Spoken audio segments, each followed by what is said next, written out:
हुकूमती झूठ का पोल बीबीसी ने भी खोल दिया है। बीबीसी ने बड़ा दावा किया है कि जब उनके सहाफ़ी हॉस्पिटल्स में गए, डॉक्टरों से मिले तो उनको डॉक्टर्स ने क्या कुछ बताया। बीबीसी ने सारा पोल खोल के रख दिया है, जिसके बाद इस्लामाबाद का जेनोसाइड आलमी खबर बनता जा रहा है। बीबीसी ने खबर दी है कि बीबीसी को पोली क्लिनिक में कम से कम 3 डॉक्टरों ने बताया कि शाम से ही दर्जनों कारकुनान हॉस्पिटल लाए गए जिन्हें गोलियां लगी थीं। हमारे पास कम से कम 45 और 55 के दरमियान ऐसे शहरी लाए गए जिन्हें गोलियां लगी थीं। बीबीसी से बात करते हुए हुकूमती वजीर अता तारड़ ने इन इल्जामात को पाकिस्तान तहरीक इंसाफ का प्रोपेगेंडा करार देते हुए कहा कि अगर पुलिस या रेंजर्स की जानिब से गोलियां मारने के सबूत मौजूद हैं तो पीटीआई सबूत लाए। उन्होंने ये इल्जाम भी आयद किया कि पीटीआई के कारकुनान के पास जदीद असला मौजूद था और ये कि मुजाहिरीन ने बड़ी तादाद में पुलिस और रेंजर्स के एहलकारों को जख्मी किया और हलाकतें भी हुई। तो यहाँ आप दोस्तों अंदाजा लगा लें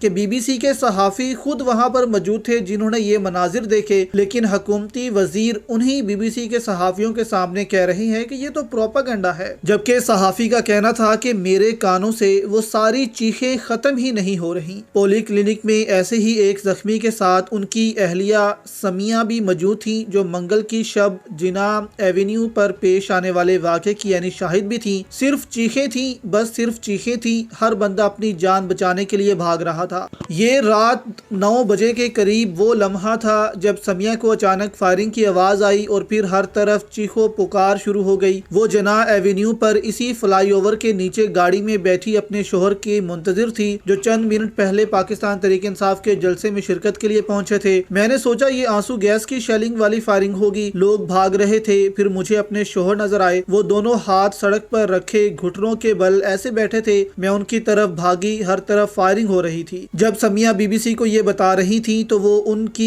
बहन मास्क पहने इस्लामाबाद के एक अस्पताल के कमरे में बैठी थी। उनके सामने बेड पर उनके शोहर थे जिनके कंधे पर गोली लगी और चंद घंटे कबल ही उनकी सर्जरी की गई थी। वो क़यामत थी, जैसे जंग हो रही है। मेरे हाथों पर शोहर का खून ही खून था। मेरे कानों से वो सारी चीखें खत्म ही नहीं हो रही थी। तो दोस्तों ये मंजर जो है वो सहाफ़ी बयान कर रहा है और वो उसकी बीवी समिया बयान कर रही है जो उन्होंने देखा, और बीबीसी ने उसकी मंजर कशी अपनी रिपोर्ट में की है।